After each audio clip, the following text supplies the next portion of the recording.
Charles Mangara gave me a call. Then throughout the evening, I was restless.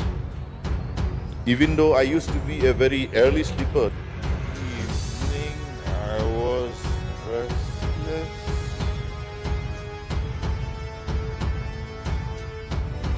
Evening I was restless.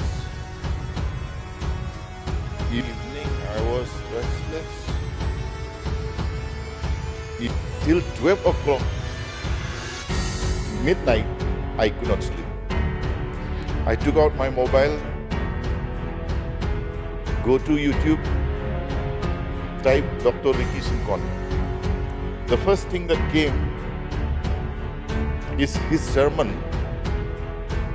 I don't know the village, but it is district, Jingjia district of Maulik district.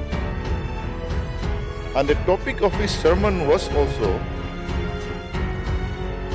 taken from the letter of Paul to the Philippi, if I'm not mistaken. I'm not very well versed and remember much about the gospel, but he said from that reading in the gospel, for me to live is Christ and to die is victory.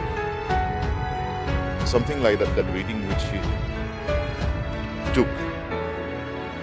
While listening